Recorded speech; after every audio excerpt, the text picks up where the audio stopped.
Victoria Police. I'm here to talk about an affray that's occurred overnight up in the Collingwood area. So last night a number of people attended a music event, a launch at the Gasometer Hotel at the corner of Alexandra Parade and Smith Street in Collingwood. The event began at around 11 p.m, went into the early hours of the morning.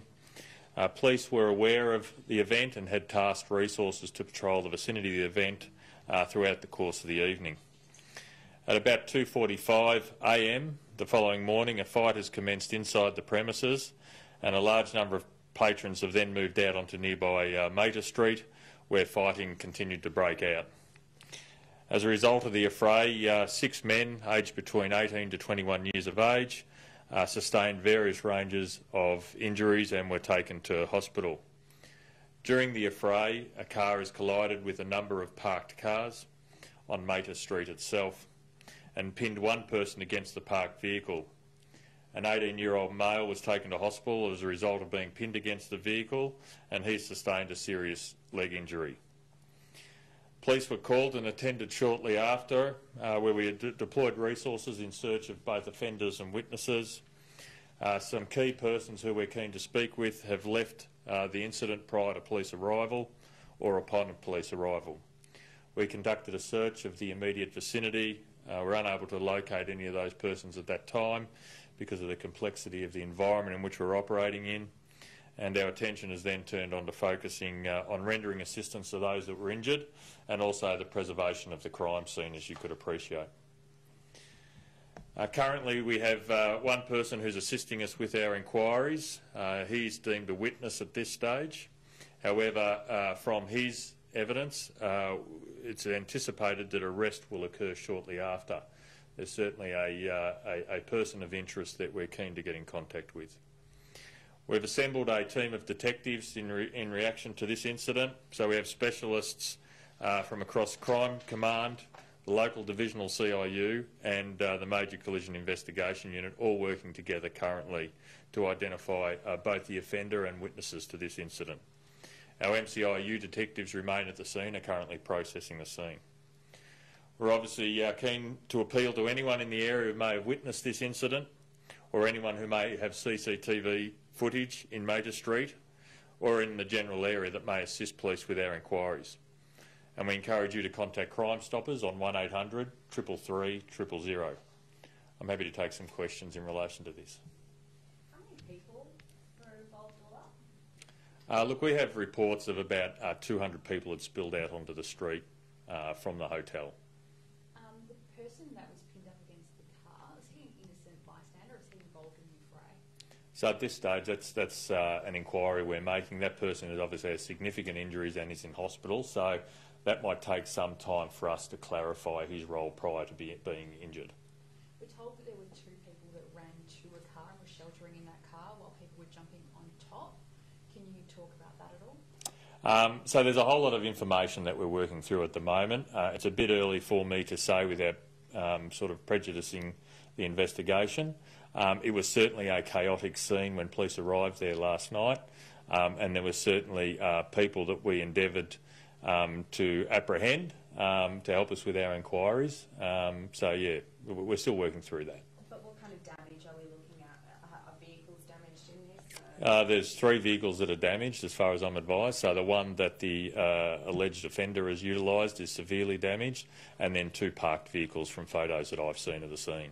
Any indication of what triggered the violence? No, it's unclear at this stage. So as I said, it was a music industry launch. There's been some sort of angst inside the premises, and from there that's spilled out into the street. So again, we're working through people we have found at the scene and trying to understand what caused the incident. How many people of interest do you have? At the moment, we have one main offender who was the driver of the car, and then there's potentially some other people who are key persons of interest, and I can't sort of divulge at this stage why they're of interest to us, but there's a couple others that we're keen to hear. Was it patrons on patrons, or are innocent bystanders getting caught up in this as well? As I understand it, it is patrons versus patrons from a fight that initiated inside the premises. Are you confident the incident with the car was a deliberate act?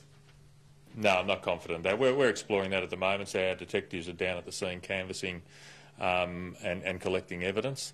we'll work through that, and then when we get an opportunity to speak to a suspect, obviously we might put we will put some allegations to him or her. Can you talk about the preparations that were put in place with police and the conversations you had with organisers prior to the event? I'm not aware around the specific conversations that have been had with the organisers. It's not uncommon for hotels around Melbourne to have launch nights, to have events. We don't get around and speak to every licensee in relation to events they're going to have.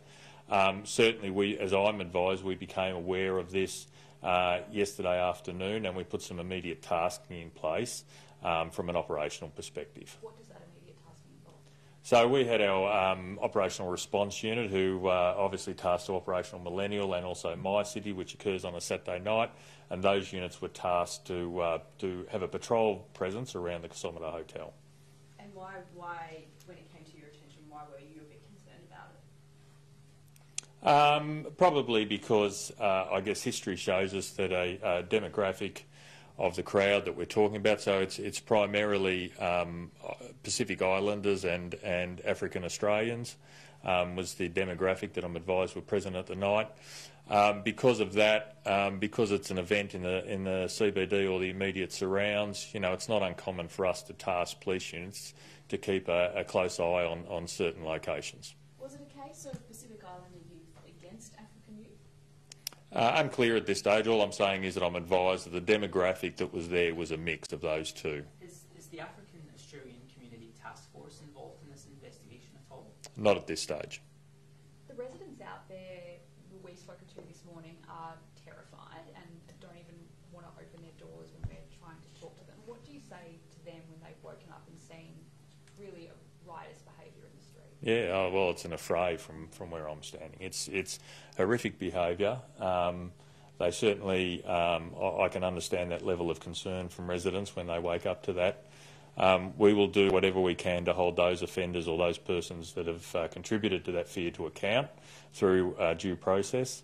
But again, we are keen to continue working with the community and making sure that we're doing whatever we can and putting whatever processes we can in place to make sure they're as safe as possible and feel as safe as possible. That person of interest, have they previously had any involvement with police? I'm not in a position to say that at the moment. Melbourne has a very dark issue, I guess, with cars being used as weapons, and we've seen that happen last night. How confident are you that you can get that driver? So as I say, we have a person of interest that we're keen to speak to. I'm hopeful that we will get to speak to that person in the next 24 hours. There's nothing to suggest that there's anything sinister in the use of this vehicle in the sense of a terrorist type attack. We're quietly confident this is a one-off case, and there's no link, as I say, to anything far more sinister as far as a vehicle-borne attack in a CT sense. Is the person of interest the driver of the vehicle?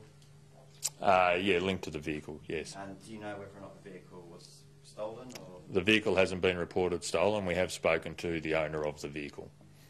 Residents out there have said they saw some of these used running to cars to retrieve weapons, or they went to cars and came back with weapons.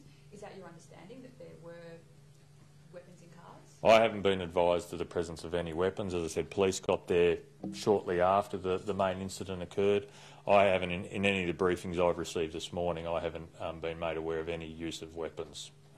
But again, we're trolling through CCTV, and we're certainly keen to speak with people that might have evidence which supports that allegation. Do you know what prompted the group to leave the event? Was it closing time, or were they kicked out because they were fighting inside? Look, I believe that the fight's initiated inside, and from there it's just naturally spilled out in the street, and then a group of people have followed it out, is my advice. About 200? Yes, that's what I'm told. The fact that police were concerned about the event and had tasked patrols to it, were any of these patrons particularly known to police for any kind of violent activity? Not that I know of. I mean, there could have been people in that broader group that had prior convictions or are known to us. That hasn't been made evident to me. We certainly didn't do tasking on the basis of individuals that we had there that were of concern for us. But rather, as I said, it's not uncommon when we have an event in the CBD to licensed premise for us to task particular patrols to keep a watching brief on that. How many officers were keeping watch over that event? Look, it was our OAU team, so it was probably 2 or 3 patrol vehicles were probably tasked to that. Was that enough of a response considering the concerns you had over? Well, we have to share those resources across the broader CBD and the inner suburban environs as well. So, you know, there was no intelligence leading into that was going to be a particular high-risk event for us. So in some circumstances, I guess, it's come from sort of left field as far as escalating in the behaviour. And why weren't officers there when the fight broke out? And in hindsight, was that a mistake for them not to be there? Well, we weren't there. As I said, we were keeping a watching brief on it. So we don't go and put police outside of every licensed premises. We absolutely keep a watching brief on some that that come to our attention, but we try to mobilise our resources across the whole CBD and the inner environs. So it's about trying to share that high visible police presence as much as you can across the whole CBD. Was OC spray used to break up fights? I'm not advised of that. Are there any concerns then about security by the venue itself and their handling of what went on? Look, we'll work with security over the coming days. So some issues that have been raised to my attention already is sort of quality of CCTV inside the premises. There's a standard around those sort of things. So we need to go back and make sure does that meet the compliance requirements. In relation to the actual involvement or not of security personnel, nothing's been raised by me from the police commanders at the scene as far as concerned with their response yet. But you're not sure that the venue was actually doing enough that it can to make sure the venue was secure, I guess? Look, I'm not in a position to give that absolute assurance here today. As I said, this is early days in the investigation, and be certainly as part of any sort of investigation into an assault or a serious affray at a licensed premises, we would go back and have a look at the provisions of security and a whole range of other measures that they're supposed to have in place. Have you been able to access security camera vision from inside the venue? Yeah, I believe we have. And is that how you've been able to identify the person of interest? No, it's not. The driver window, sorry. But have you been able to identify other people in there and other people involved in the fight from that security camera vision? We're working through that. Yeah, we're working through that at the moment. So we have about 12 to 14 detectives, as I understand, working on this specific job. So as I said, we've drawn them from across Crime Command, local divisional CIU and our Major Collision Investigation Unit. So it's a pretty well-resourced operation and investigation, and no doubt that is an avenue of inquiry that they're currently working through as I speak here. All right. Thank you. Thanks, guys.